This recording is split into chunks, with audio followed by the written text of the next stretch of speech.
Bueno, ya el doctor me presentó, yo soy residente de primer año y el día de hoy vamos a hablar sobre algunos conceptos básicos de la anatomía y haciendo un poquito más de énfasis como en los abordajes más importantes del radio distal, sobre todo pues como para exponer los puntos de referencia y también como la anatomía quirúrgica. El contenido de la charla a modo de objetivo es básicamente primero hacer un recuento breve de la anatomía, del radio distal y dar posteriormente unos conceptos muy básicos sobre la biomecánica. Luego a esto vamos a exponer unos puntos claves sobre la anatomía radiológica.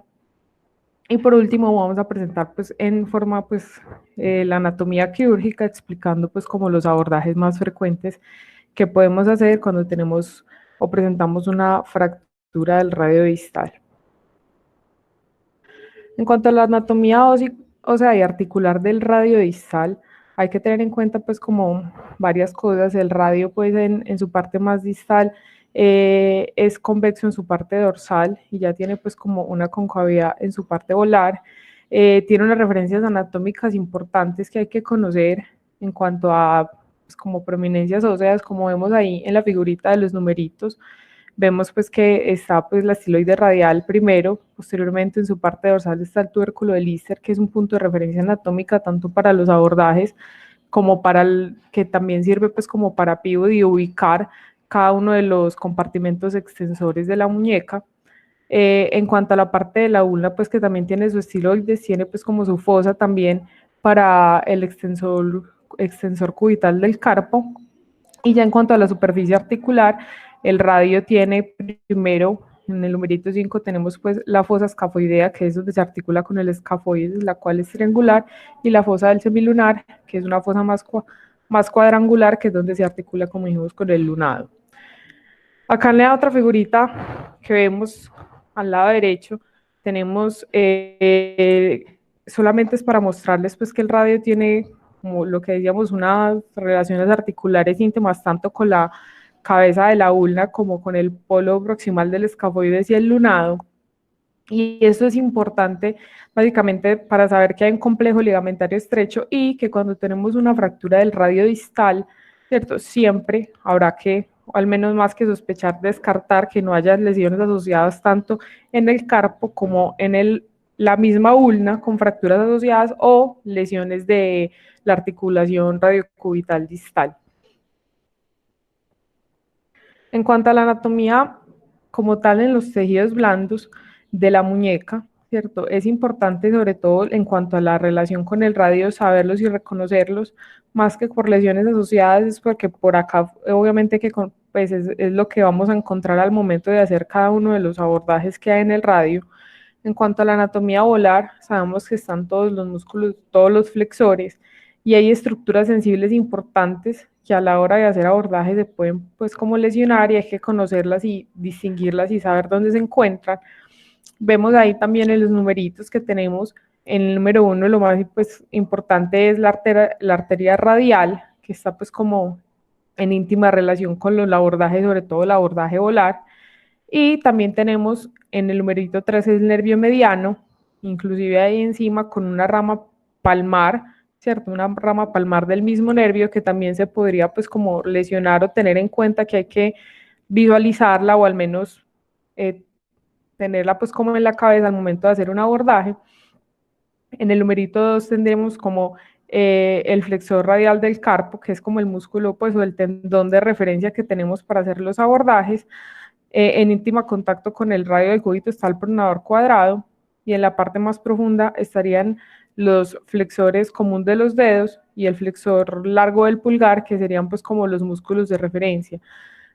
En cuanto a la parte dorsal, tenemos pues que es un poquito diferente. En la parte dorsal están todos los extensores divididos por compartimentos. Eso es muy importante saberlo porque inclusive incidiendo en ellos mismos o entre ellos mismos es por donde vamos a abordar las fracturas cuando vamos a hacer abordajes dorsales o incluso cuando vamos a ingresar pines que se ingresarían de forma dorsal. Acá hay que tener en cuenta pues que se dividen en 6 compartimentos, obviamente cada uno de ellos con sus músculos de referencia, y tener que hay 2 ramas, tanto pues como en la parte más radial, en la esquina más radial como en la esquina más ulnar, dos ramas cutáneas, una tanto del nervio radial y otra del nervio ulnar, que son muy superficiales, son subcutáneas y que son ramas sensitivas que uno pudiese lesionar al momento de hacer un abordaje. En cuanto a la biomecánica, esto es simplemente algo muy, pues como muy corto y muy somero, y es para mostrar que el radio como tal, con las relaciones articulares antes mencionadas, interviene en todos los movimientos de la muñeca, tanto en la flexión-extensión como en la abducción, en la aducción y en la pronosupinación, en mayor medida en unas que en las otras, aproximadamente interviene pues, en su relación articular un 60% en la abducción y en la flexioextensión y más o menos un 40% en la pronosupinación.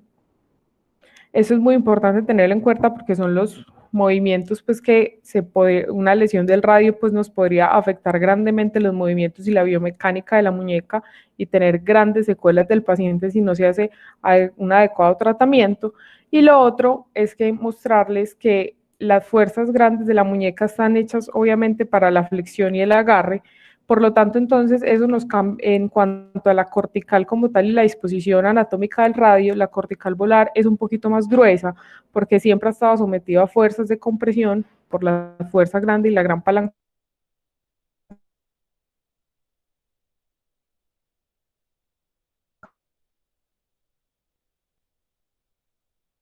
que tenemos de flexión y es expuesta generalmente a más fuerzas de distracción, como vemos ahí en las flechitas. Entonces, lo que hace que sea un poco más delgada y generalmente cuando se presentan lesiones a nivel dorsal puede ser generalmente con mayor conminución y en fragmentos más pequeños. Eso es importante tenerlo en cuenta porque de esta forma se dispone de los tipos de lesiones y tenemos que pensarlo a la hora pues como de abordar una fractura del radio distal. En cuanto a la anatomía radiológica, eso es un recuento breve de qué tenemos que saber, pues como más o menos a grandes rasgos de cuando tomamos una radiografía. Lo primero sería, pues siempre las proyecciones en la muñeca son una posterior anterior, ¿cierto? Una posterior anterior de muñeca y una lateral.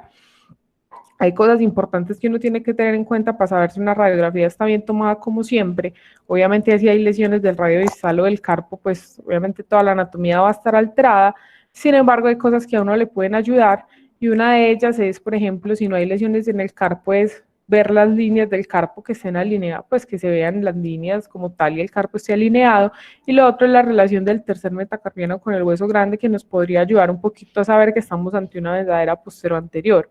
Otras cosas que también podríamos ver, sin embargo, pues cuando hay lesiones del radio distal es un poquito difícil conservar las relaciones anatómicas,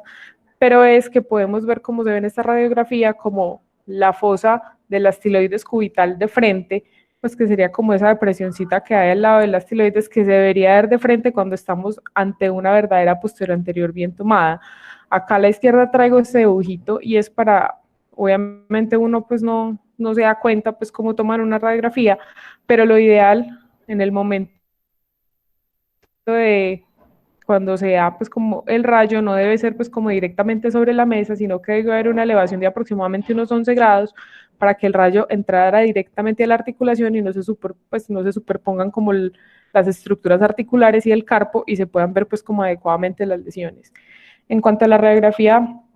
lateral, importante es ver obviamente también como la alineación de los huesos del carpo, ahí hay como una relación importante de saber si estamos ante una lateral y es que el pisiforme, que es el que más sobresale, generalmente no sobresale más del 50%, si sobresale del todo uno podría decir que de pronto la radiografía está un poco rotada y lo otro es ver que tanto las superficies como tal articulares del radio y del cúbito se estén superponiendo y no se esté saliendo una sobre la otra, cosa que podría pasar pues en lesiones de la articulación radiocubital distal o en algunos casos de fracturas que están desplazadas, obviamente no se podría buscar, pero es importante que tenerlo en cuenta para saber si estamos ante una proyección que está bien tomada. Otras cosas importantes a resaltar acá en la anatomía radiológica y son puntos de referencia anatómicos que a veces a uno se le pueden pasar, donde pueden haber fracturas importantes con fragmentos que debemos fijar, que de pronto no tomamos o no vemos mucho en la radiografía o no estamos buscando lesiones directas. Una de ellas es la estiloide radial, que si bien se ve bien en la posterior anterior, puede no verse lesiones a ese nivel, y acá en la lateral uno la puede ver superponiéndose al carpo como esa muesquita o esa montañita que se señala pues ahí como en la fotico, y hay que buscarla porque ahí también podríamos encontrar lesiones. Y lo otro es en la radiografía posterior anterior, ambas esquinas ulnares del radio, que tanto la volar como la dorsal son fragmentos que se pueden ver comprometidos en fracturas y que podríamos, si las buscamos activamente, ver lesiones pequeñas que puedan requerir algún tipo de manejo o reparación.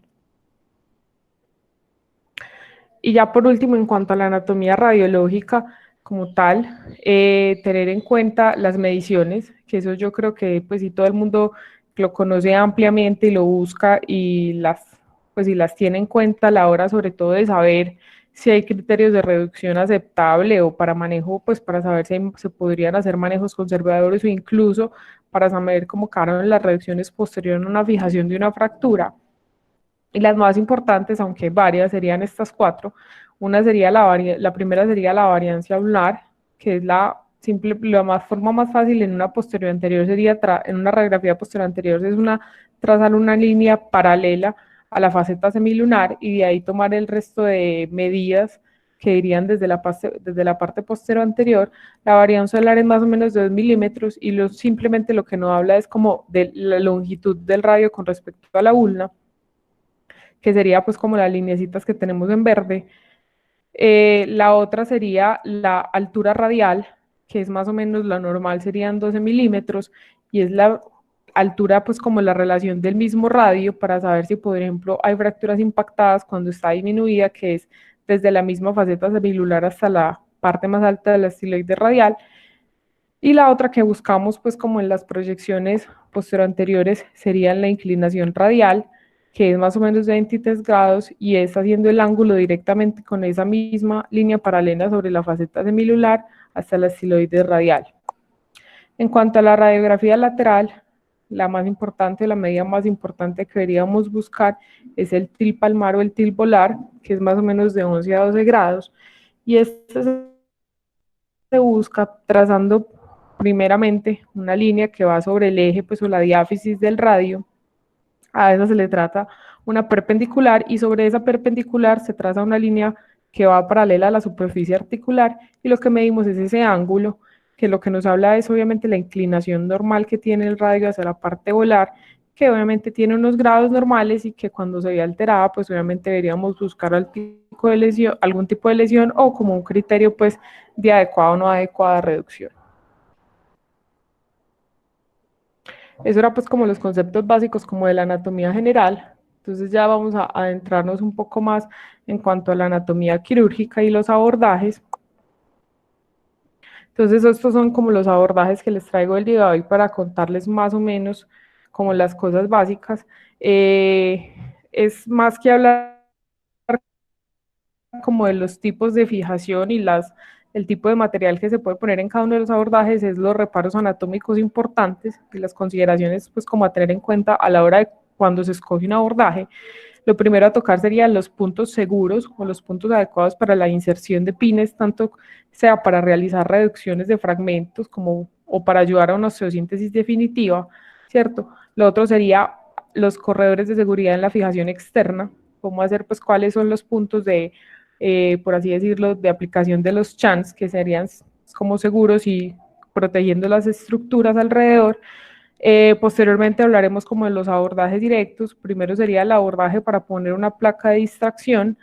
posteriormente el abordaje volar, más conocido como el abordaje de Henry modificado, el abordaje dorsal universal, posteriormente traemos un abordaje directo a la estiloide radial para fragmento específico, y por último hablar como lo más, por así decirlo, novedoso, como se está hablando ahora, son los abordajes mínimamente invasivos, y sería traer el abordaje volar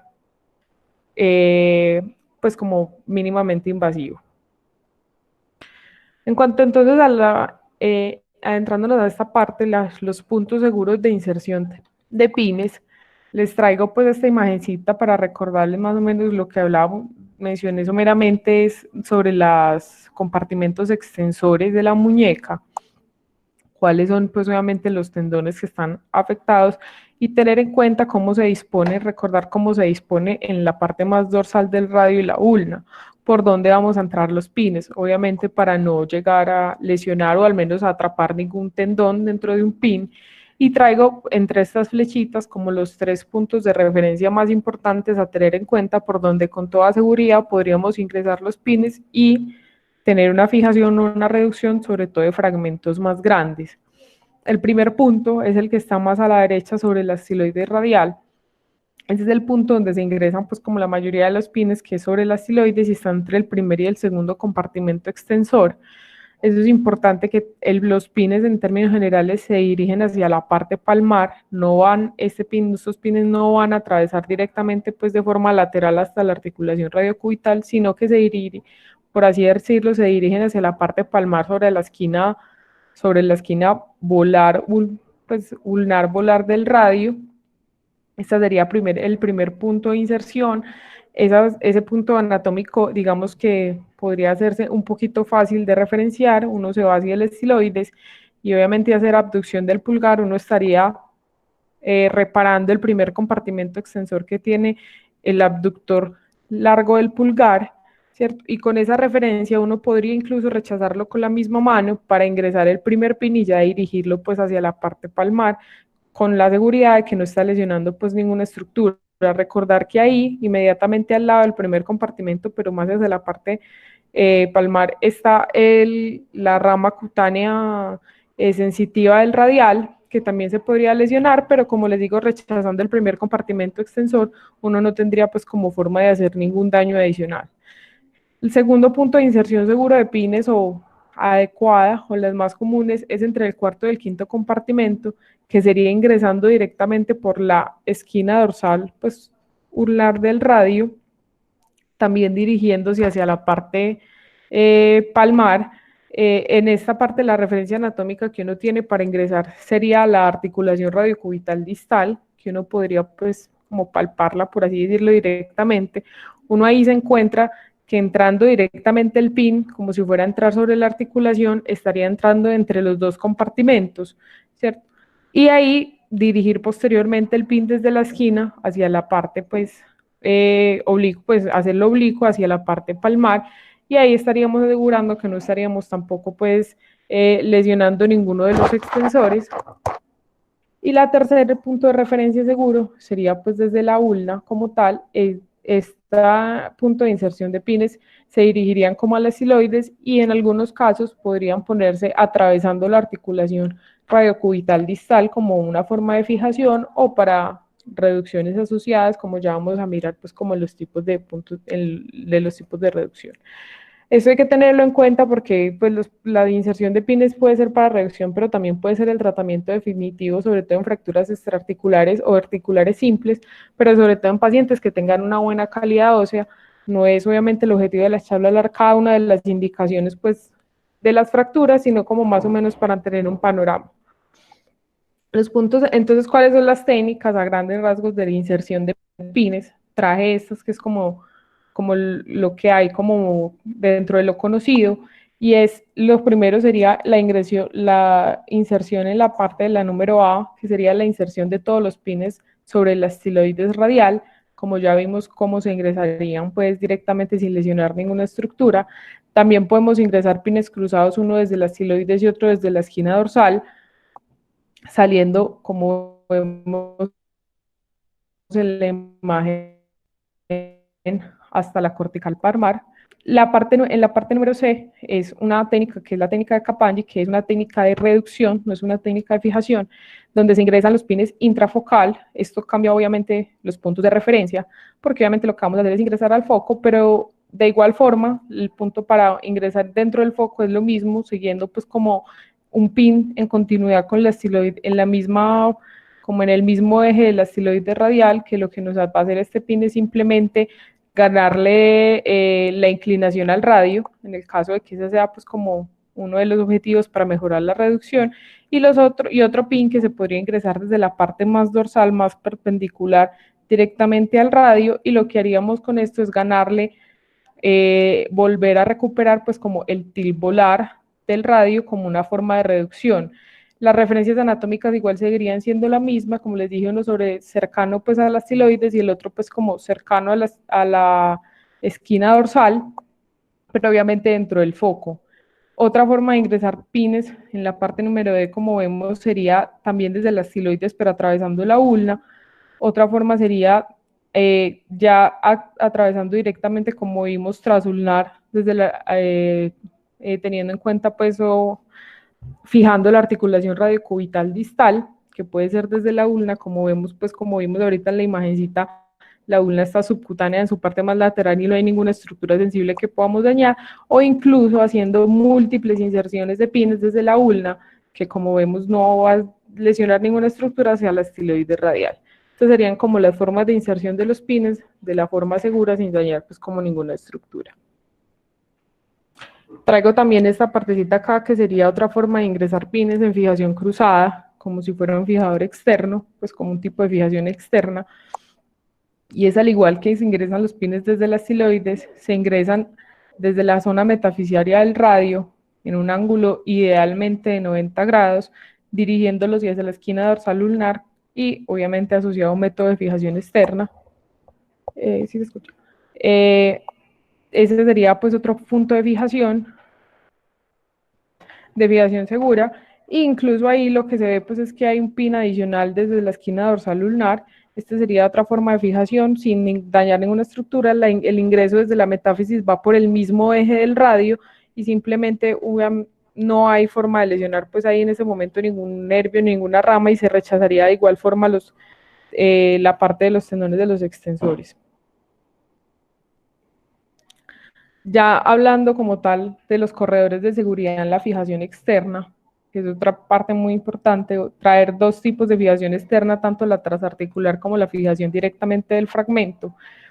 Y esto tenerlo muy en cuenta, y es que se hace desde la diáfisis del radio hasta la diáfisis del segundo metacarpiano. Muy importante que en el segundo metacarpiano lo que se hacen son incisiones, no directamente, pues incisiones muy pequeñas para pasar los chans. Incluso en las referencias o cuando uno busca la técnica, los libros lo que recomiendan es hacer una sola incisión para pasar ambos chans, para tratar de incluso visualizar directamente cómo pasa el tendón del extensor y no llegarlo pues como a lesionar. Obviamente la inserción no va directamente perpendicular pues como en el plano sagital, pero pues de igual forma es mejor ver las estructuras para poderlas rechazar y no dañar pues como nada sensible. En este caso sería una incisión de 2 a 3 centímetros sobre el segundo metacarpiano. Se rechaza pues como el tendón y si ahí se ingresan ambos pines sería pues como lo ideal. Y ya en la parte más proximal, la inserción sobre la diáfisis del radio se cuenta más o menos 8 centímetros desde la articulación de la muñeca hacia proximal, y ahí sobre el mismo eje del radio, tocando pues por así es como referencia los extensores, entre los ambos extensores radiales del carpo y el extensor común de los dedos, se tocaría pues como un punto de referencia donde podríamos llegar directamente a la diáfisis. Ahí también hay que tener en cuenta pues como una rama sensorial del radial que viene cercano, sobre todo pues a los extensores radiales del carpo, que uno podría lesionar, pero siendo una disección meticulosa hasta la diáfisis del radio, pues sería pues como una inserción segura, sería una incisión de 4 centímetros para poner también de igual forma ambos chans desde la misma incisión sin llegar a lesionar pues como nada adicional. Entonces, como sabemos, la fijación externa, más que las indicaciones, generalmente es un método temporal, como hacemos a veces en cirugías de control daño, o incluso puede ser como método definitivo, pero en términos generales se usa como complemento a otro tipo de fijación, sobre todo, por ejemplo, los pines. Entonces acá les traigo estos dos dibujitos donde vemos cómo sería como la adecuada inserción de los chans en ambas diáfisis de los huesos. Como vemos sería, si lo tenemos en cuenta desde el plano coronal, sería aproximadamente hacia el lado radial, en la parte de la diáfisis del metacarpiano aproximadamente unos 30 grados, y en la diáfisis del radio sería aproximadamente unos 45 grados de inserción del chance. Estos serían los puntos de inserción segura, como siempre atravesando ambas corticales, cogiendo pues una buena porción del hueso sin que queden pues como muy superficiales para evitar fracturas, sobre todo en el metacarpiano, que puede llegar a ser pues como una de las complicaciones. Y ya en cuanto al tipo de fijación externa para fijar fragmentos distales, tenemos que el punto de inserción proximal o la inserción de chans proximales es igual a la que acabamos de describir, pero acá no se cruza la articulación hacia los metacarpianos, sino que sobre todo en fracturas extraarticulares con un fragmento grande que se pueda fijar, sería pues una forma de ponerlo, se puede hacer incluso como método definitivo, y es que se pondrían dos chans en la parte más distal del radio, serían dos incisiones longitudinales, una tomando por ejemplo como Lister, pues el tubérculo de Lister como referencia, una sobre la parte más radial y la otra sobre la parte más ulnar, teniendo en cuenta que en la primera, en la parte más radial nos vamos a encontrar casi que directamente el segundo compartimento, el cual simplemente al encontrarse se rechaza y se puede ingresar directamente el chance, y en la otra sería entre el cuarto y el quinto compartimento, como cuando vamos a entrar a la esquina, de la misma manera se abre entre los dos y se estaría entrando el segundo chance y se fijaría a la parte de la diáfisis del radio como vimos ahorita.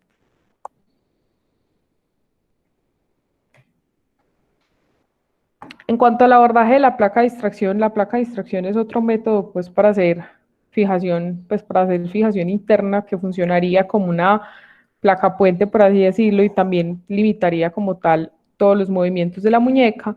pues en sus indicaciones como tal están pues como en fracturas muy conminutas o por decir algo casi que irreconstruibles, así la mencionan, o que necesitan distracción, pues distraer para desimpactar, y sería pues una opción a tener en cuenta.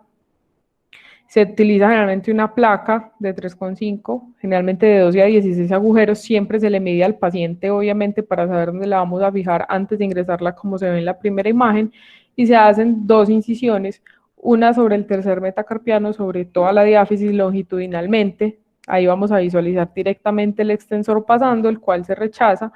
y se ingresaría a la placa. Esa incisión es más o menos de 4 centímetros y otra de 4 centímetros que va distal a la parte más conminuta del radio, también más o menos en 4 centímetros de distancia. Y ahí mismo, de igual manera, longitudinalmente sobre el eje del radio, también encontraríamos los extensores, los cuales simplemente se encuentran y se rechazan cada una, y se desliza la placa desde la parte más distal hasta la parte proximal, que queda como referencia pasando directamente sobre el piso del cuarto compartimento. A veces puede ser difícil el paso de la placa por la combinación de la fractura o la disposición de la misma, entonces se podría hacer una tercera incisión directamente sobre el foco, teniendo pues como referencia el Lister, y ahí podríamos ayudar a pasar la placa, e incluso como podemos ver acá en la fotico, se pueden hacer fijaciones directas interfragmentarias en el caso de que se requiera, o eso pueda ayudar a mejorar la reducción, abriendo directamente el foco y poniendo tornillos desde la placa. Entonces, seguimos pues con el abordaje volar. Este es el abordaje pues como que todo el mundo sabe, que conoce obviamente muy bien, lo sabe manejar, y tengo acá pues obviamente que es el abordaje por excelencia. Se dice que la mayoría, por no, pues no puedo decir que todas, pero sí la gran mayoría de las fracturas del radio distal se pueden resolver por este tipo de abordaje. Por eso es al que generalmente todos estamos expuestos y al que generalmente todo el mundo, digamos que maneja con más facilidad. Acá como hay que tener en cuenta ya los reparos anatómicos directos de qué nos vamos a encontrar y qué podemos lesionar y qué tenemos que buscar, y es que el intervalo quirúrgico, como vemos en la fotico, está en línea con el tendón del flexor radial del carpo, que es nuestro punto de referencia para hacer la incisión, que diría pues como radial a este. Estaría la arteria radial y el nervio mediano como las estructuras sensibles a tener en cuenta y obviamente a cuidar y no lesionar. Entonces esta sería pues como la secuencia para hacer un adecuado abordaje volar. Lo ideal sería pues si se necesita hacer como la marcación o el dibujo de la incisión que vamos a hacer en la piel, siempre va a ser una incisión longitudinal a lo largo del flexor radial del carpo, siempre radial a este, es lo primero que nos vamos a encontrar después de hacer la incisión, y de ahí en adelante vamos a hacer obviamente el resto de la disección más profunda. Posteriormente vamos a encontrar el resto de los tendones flexores, sobre todo el flexor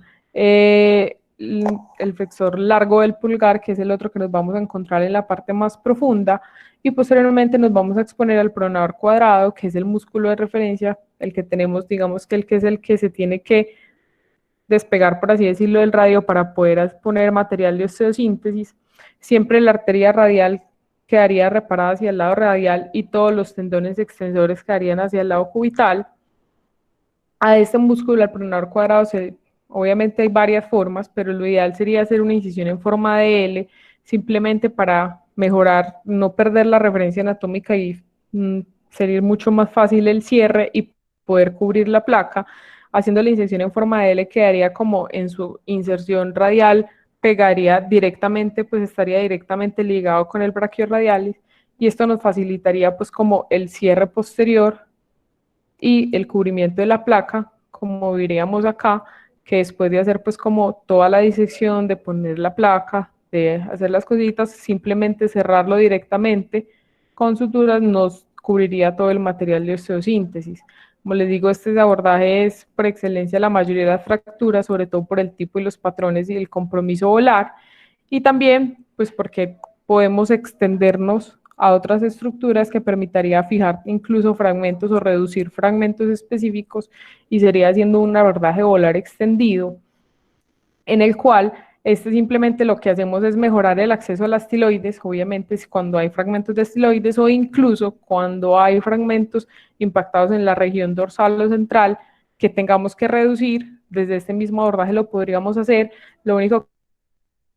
que liberar el tabique radial, que es el brachioradialis del pronador cuadrado y posteriormente este mismo el primer que se libera con el primer compartimento extensor como estamos viendo en la foto y eso nos libera la estiloide radial para fijar pues o reducir directamente fragmentos desde esta estructura o incluso como decían partes dorsales se podría pronar la diáfisis del radio y ahí mismo reducir los fragmentos dorsales para mejorar pues como la reducción y la fijación de la fractura. Ya entrándonos entonces en el abordaje dorsal universal, es solamente digamos que se llama universal porque la incisión, ya les muestro pues que la incisión siendo solo una incisión se podrían llegar a varias estructuras e incluso a fijación de fragmentos específicos. El abordaje común, cuando vamos a llegar pues como a la parte más dorsal del radio, sería sobre el tercer compartimento que contiene pues el extensor largo del pulgar. Acá como punto de referencia acordarse que sobre la parte más radial está la rama, pues como esa rama cutánea dorsal que es sensitiva del radial, que también la podríamos como lesionar en algún momento. Realmente la indicación del abordaje dorsal son las fracturas que tienen conminución dorsal o un fragmento dorsal entero y ningún otro, nada pues como hacia volar, o incluso fragmentos pequeños de la esquina dorsal ulnar que no se puedan fijar con pines y que requieran osteosíntesis. Es importante tener en cuenta en este abordaje que no se usa tanto, pero incluso puede ser un abordaje más seguro porque hay menos estructuras que dañar. Como les decía, ya les voy a mostrar por dónde es la incisión, y que la vía más importante es donde está la vía B, que es sobre el tercer compartimento. Sin embargo, desde esa misma incisión central que vamos a hacer, uno podría incidir sobre cada uno, entre la vía A, la vía C y la vía D, si quiere fijar fragmentos específicos. Si quiere, por ejemplo, fijar un fragmento de las estiloides, podría irse hasta el intervalo entre el primer y el segundo compartimento, o si quiere fijar, por ejemplo, un fragmento de la esquina dorsal, podría irse por la vía C entre el cuarto y el quinto, o incluso fijar fragmentos, si vamos a hacer pues como el manejo, como estamos hablando de fragmentos o columnas, hasta la parte de la ulna por la vía D. Entonces el abordaje dorsal es una incisión longitudinal cubital al tubérculo del Lister, más o menos de 6 a 7 centímetros. Ahí lo que nos vamos a encontrar inmediatamente es que hace un colgajo entero de la piel del tejido celular subcutáneo y nos encontramos directamente el retináculo extensor.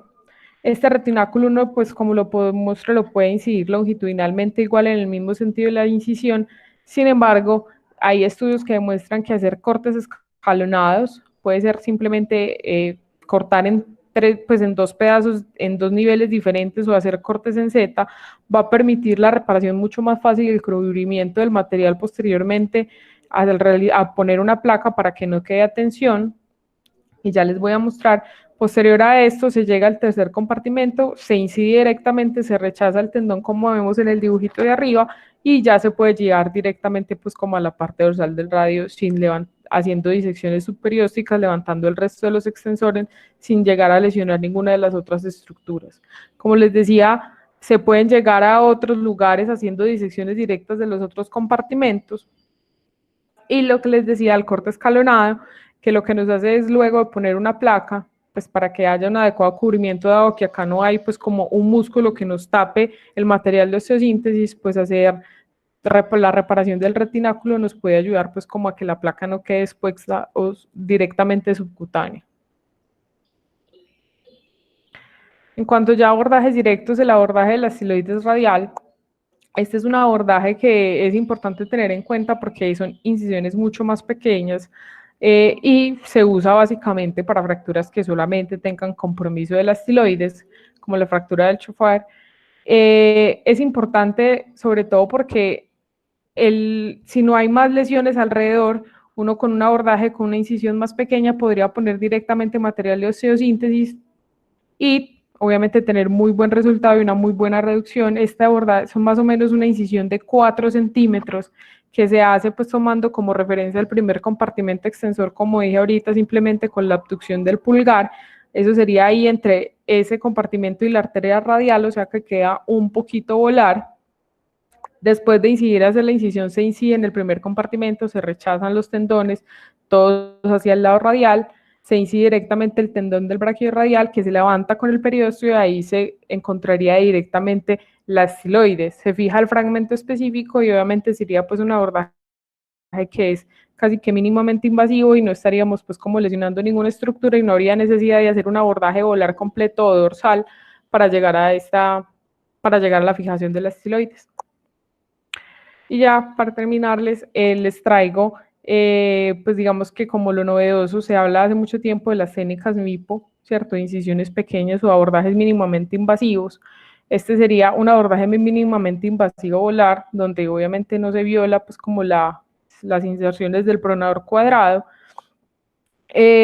obviamente con algunas indicaciones, fracturas pues que no tienen gran conminución ni compromiso articular, donde la placa se desliza, lo que hacemos es una incisión de 2.5 máximo 3 centímetros en la misma disposición en la que hacemos un abordaje volar común, ¿cierto? O sea, radial al flexor radial del carpo, y ahí vamos disecando los otros flexores hasta llegar al pronador cuadrado. De la misma forma, al exponerlo como vemos ahí, lo que se hace es que se levanta desde su margen más distal, haciendo una disección submuscular sin dañar ninguna de sus inserciones, ni la radial ni la cubetal, y ahí deslizamos la placa. Desde esa misma incisión se hace la fijación de los tornillos más distales y el resto de la fijación se haría pues de forma percutánea como vemos en la fotico. Esto obviamente pues tiene pues, una incisión mínima, ¿cierto? Pero tampoco hasta ahora ni siquiera en el estudio pues que lo menciona ha demostrado que tenga mejores resultados a largo plazo en cuanto a la fijación, a la osteosíntesis, ni siquiera a las tasas de infección. Entonces, digamos que aunque son incisiones más pequeñas, pues hasta ahora hacer este tipo de incisiones no ha demostrado pues que mejore los resultados en la fijación, pero hay que tenerlo en cuenta y conocerlo, porque probablemente pues cada vez se usen más y sea obviamente la tendencia siempre es hacer incisiones más pequeñas y a violar obviamente menos la anatomía al ingreso pues del material de osteosíntesis. Entonces era lo que les traía para el día de hoy y como a modo de conclusión como tal de la charla, esto es una charla de anatomía, pero es simplemente recordarles que las fracturas del radio distal son muy comunes en el servicio de urgencias. Todos los ortopedistas pues están expuestos en algún momento a el manejo de estos pacientes y que simplemente conocer la anatomía y los tipos de abordaje nos dan múltiples posibilidades para hacer manejos adecuados a los pacientes e incluso individualizados a cada una de las lesiones. Muchas gracias.